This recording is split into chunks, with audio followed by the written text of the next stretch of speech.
Welcome, everybody, to Dead Talk Live. I am your host, Viz, and today we have two very special guests. I want to welcome Charlotte Kirk and Neil Marshall from the movie The Lair, which is now currently streaming on Shudder. Guys, welcome to the show. How are you guys doing over there in the UK? We're doing good, and thank you for having us on your show. Yes, thank you. Super excited. I'm excited as well. It's a pleasure to have the both of you on. So let's get right to it. Congratulations on this film. Like we said just before we went live, this film is action packed. The story is great. The special effects are amazing. Neil, you did a great job directing as always. You have some very notable films in your past that we'll get to in a little bit. Charlotte, you are amazing as Kate Sinclair. Just an all around great film, and it doesn't surprise me the success that this film is enjoying. So let's get right to it.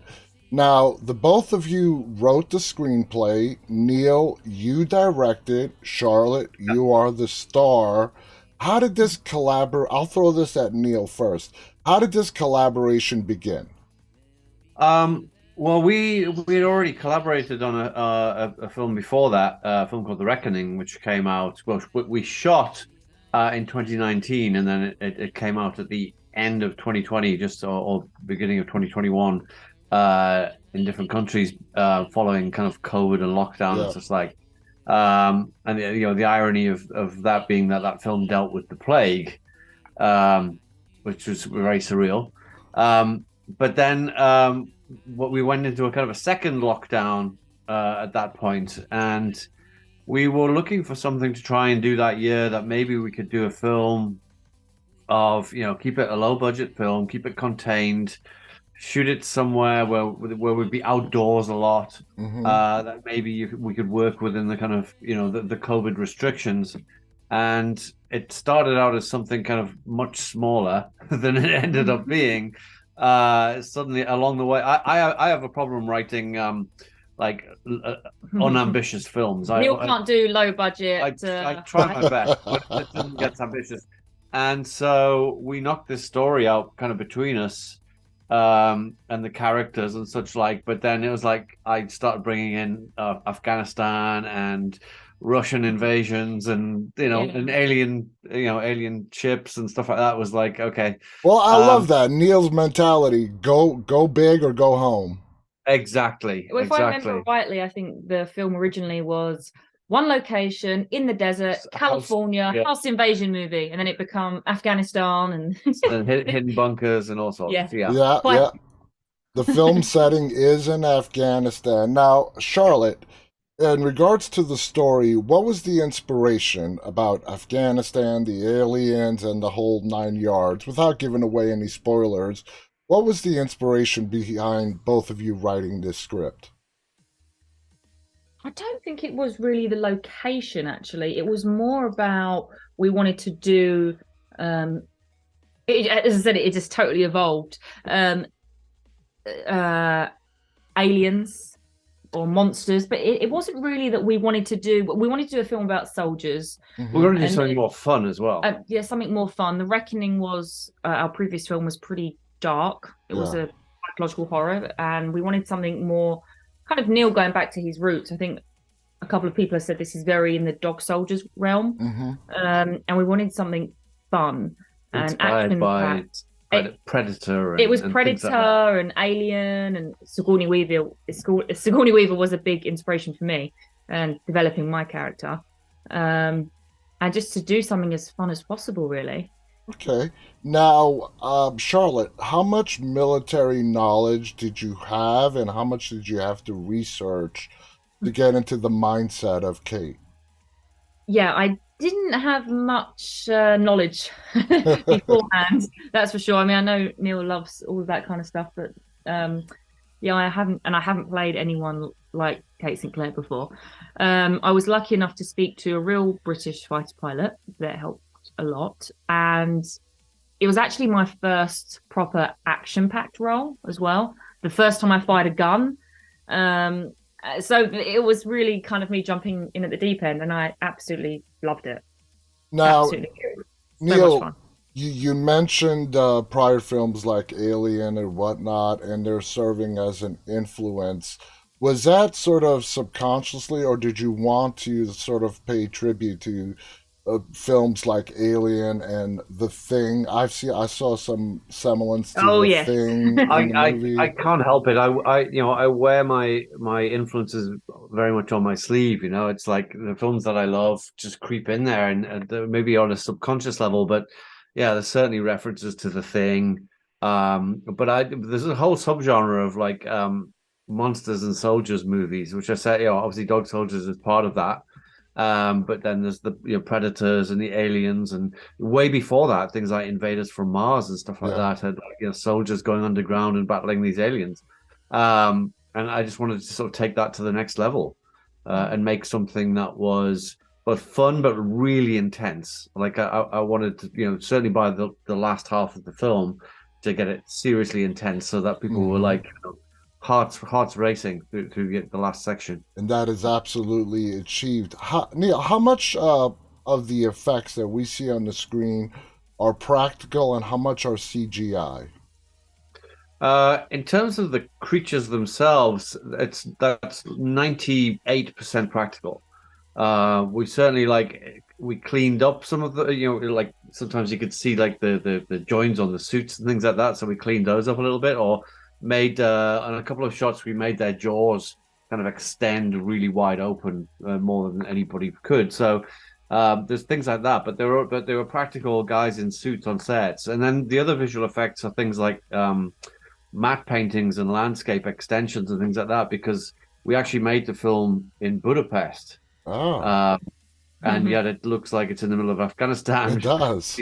We shot it in a lot of quarries outside of Budapest, and in the heat of summer. And I think with these beautiful visual effects shots that show desert landscapes, it's just the illusion is complete. Charlotte, what is it like for you working with practical effects, as opposed to you doing your thing behind a green screen and then everything is put in post production? What kind of effect did that have on you? Oh, it just made it so much easier. You're not, interacting with, you're Nothing. interacting with nothing. Yeah. Exactly. Especially with this, the stunt It wasn't a team. tennis ball on a stick. Exactly. It was a real guy who was Yes. throwing you around the room or whatever, which is Yeah, and the stunt team were amazing. The men that were in the suits were incredible. I mean, they were real great stunt guys, and it just makes it just so more believable as an actor. And I think, as you said, it makes it feel timeless as well, doesn't it? Yeah. Like it doesn't age at all. It doesn't age. So, yeah. Now, your character is an emotional character at her core, Charlotte, with her late husband regarding her son. What did you do to tap into the mindset of Sinclair? Ooh, so I worked with my acting coach, Susan Batson, who's absolutely phenomenal. And I prepare for each role. I break, even if I've written the script, I break the script down as if I haven't looked at it before, and I start fresh and build the character from scratch. You went into a wants and a needs and a Wants and needs. Does it help you to build a backstory just for you to help you get into that character? Absolutely. Oh yes, absolutely. Backstory, needs, flaws. What does she want? How is she going to get out of this situation? How does she feel, with the characters around her?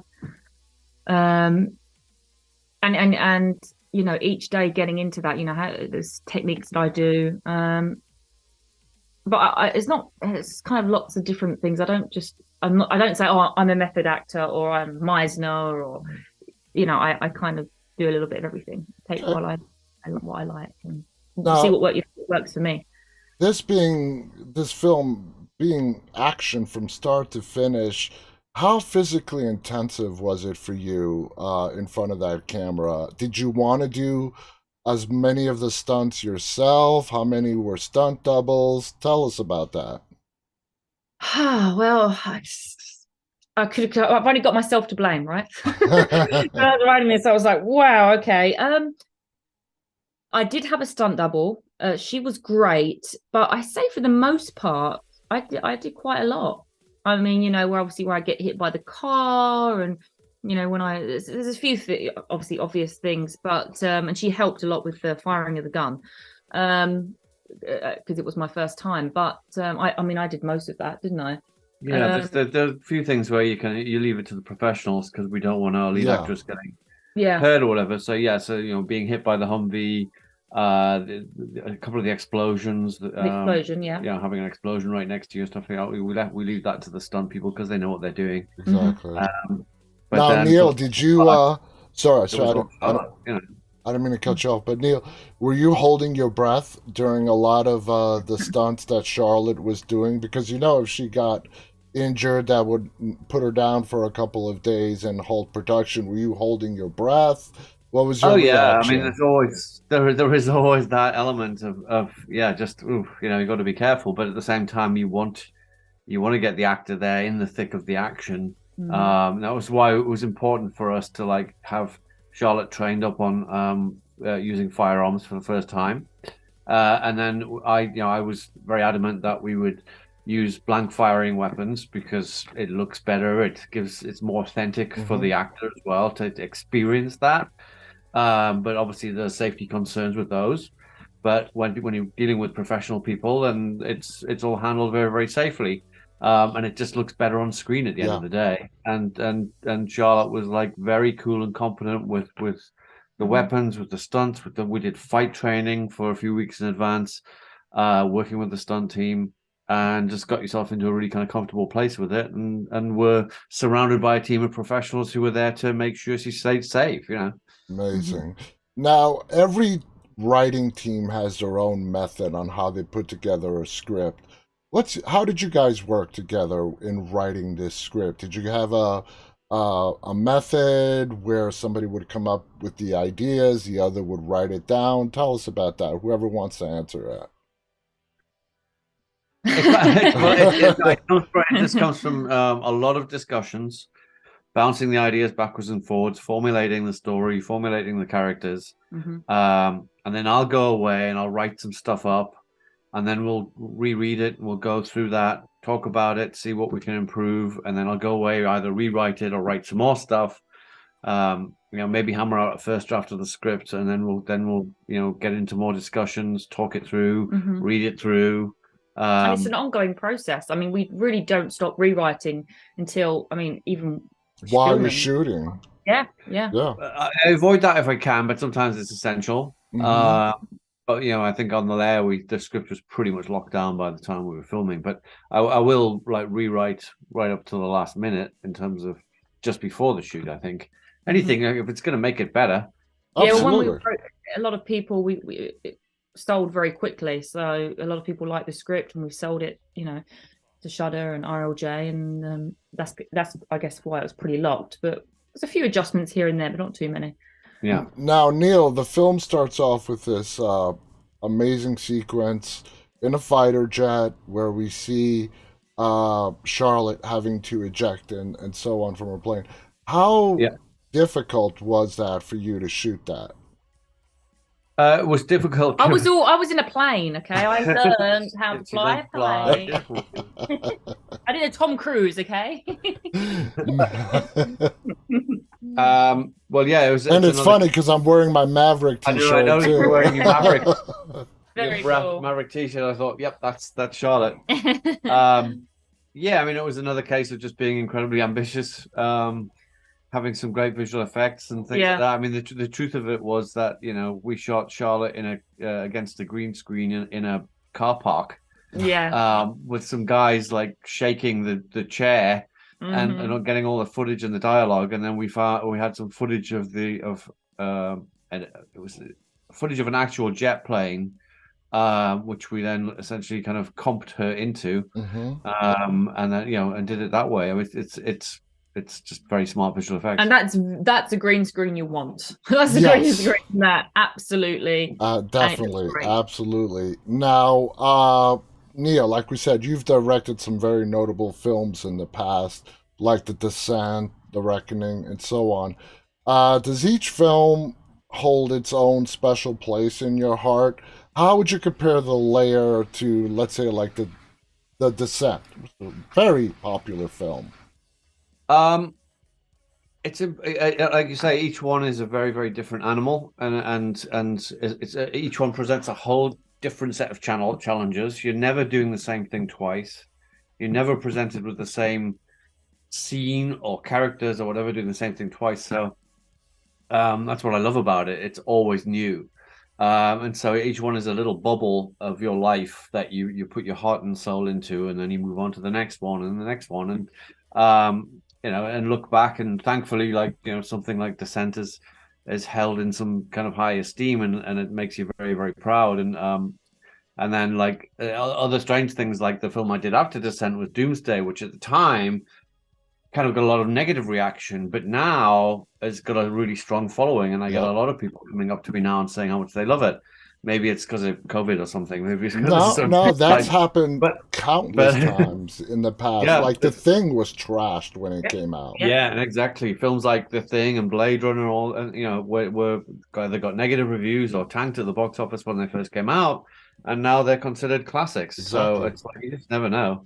Now, if a film's got legs and you're still talking about it in 10, 20 years, then that's a good thing. history will be the judge. Now, Charlotte, being the co-writer and working with Neil behind the camera, did you have a lot of creative input, like sort of making last-minute adjustments to Kate in your character? Or was it, you two needed to talk it over, maybe adjust the lines, or did you find sort of just adding your creative input on the fly in the moment? The thing is, just because I'm the co-writer and producer as well, I don't take advantage of that. Like when I'm on set, I'm the actress and that's it. If I have any notes regarding my character, I will give those notes as coming from, if I think that's right for my character. But I don't think I gave any notes. I think I did a lot of preparation with my acting coach, and I think I just kind of I guess the biggest, lots of questions and the challenges I had for you really was the action stuff. But in terms of the story, the dialogue, I think what often seems to happen is that, and maybe it's just with me, but I think it's maybe with other writers as well, but certainly with me, is that I will quite often overwrite a scene. And then once you actually start working with the actors and you start bouncing it around, and then the actors come and say, well, what if I just didn't say this part, or we could simplify it, and we start to work ways of like getting rid of all the fat that you put into it, simplify it down to its core essence, and get on and over with, get into the scene much quicker, and that streamlining effect. I mean, that's a process that comes between me and the cast. And we're all part of that process. Less is more show, and it ends up making things better. Yeah. Well, you guys did a fantastic job. Again, to our audience, the film is called The Lair. It is now available on Shudder. It's action, thriller, sci-fi, a whole bunch of stuff done amazingly well. Congratulations to the both of you on a great film. To our audience, please check it out when you have an opportunity. I want to thank our guests, Charlotte Kirk, Neil Marshall. I want to thank our audience, those of you who are tuning in live and those who will be watching this later on. You guys have any final thoughts you want to share before we go? Just we hope that everybody enjoys The Lair as much as you did. Watch the film and enjoy. Absolutely. Have fun with it. Crack open the beer and have a watch of it. It's a great, entertaining film. Thank you again. Thank you to our audience. On behalf of Charlotte and Neil and myself, stay safe, everyone, and stay walking. Bye-bye. Thank you. Thank you. Bye-bye.